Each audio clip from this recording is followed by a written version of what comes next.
सरकारों से भी गलतियां होती हैं, ये साबित हो चुका है। और भाई जो डिफेंस मिनिस्टर हैं, देखिए आप उनका फोटो लग करके ऊपर एक खबर पढ़ रहे होंगे कि अग्निपथ योजना में कमी थी और अब अग्निवीरों को जो प्रस्ताव चल रहा है वो 75% तक अग्निवीरों को परमानेंट करने की बात करी जा रही है। फिर ये प्रक्रिया लाई क्यों गई थी, क्यों, कितना बढ़िया सिस्टम चल रहा था।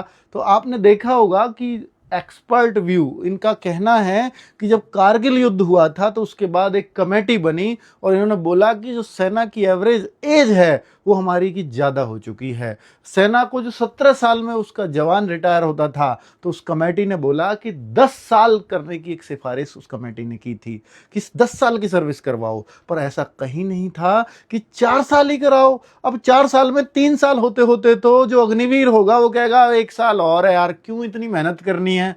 देश के लिए भी शायद उसकी भावनाएं उस हद तक आहत होती होंगी कि मेरे करियर का क्या होगा, क्योंकि 1 साल तो उसका इसी सोच में जाएगा। तो अब आप देखते हैं कि भैया देखो इसमें साफ साफ बताया है कि यहां इस न्यूज़पेपर के अकॉर्डिंग लगता है कि सेना और वायुसेना में 50% अग्निवीरों को परमानेंट किया जाएगा और नौसेना में 75% अग्निवीर हो सकते हैं स्थायी। खैर कुछ भी हो, पहले तो 25% थे, अब 50% और 75% जिसमें भी हो रहे हैं बच्चों के लिए फायदा ही है।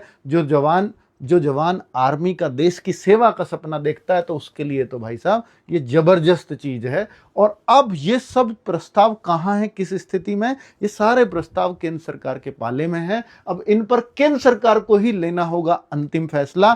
यानी सिफारिशें जा चुकी हैं तीनों सेनाओं से, जो भी प्रस्ताव जाने थे वो जा चुके हैं। ये जो क्लैरिटी के साथ पता चला है वो यही है कि सेना और वायुसेना में 50% होंगे और नौसेना में 75% अग्निवीर होंगे परमानेंट। लेकिन हो सकता है कि सरकार इसमें कुछ चेंज करे और फिर कुछ बदला हुआ ही फैसला नजर आए। लेकिन यह बात तो तय है कि अब 25% तो अग्निवीर स्थायी नहीं होंगे, उससे कुछ ज्यादा ही होने वाले हैं। खैर यह फैसला कब तक लेना है, पहला बैच आने वाला है तभी, क्योंकि अगर पहले बैच के साथ ये परिवर्तन नहीं कर पाए तो इन बच्चों के साथ अन्याय हो जाएगा। अगर मान लीजिए 1 साल बाद इन्होंने किया तो 1 साल में जो अग्निवीर रिटायर होकर के आ गए हैं तो उनके साथ तो पक्षपात कर दिया ना सरकार ने।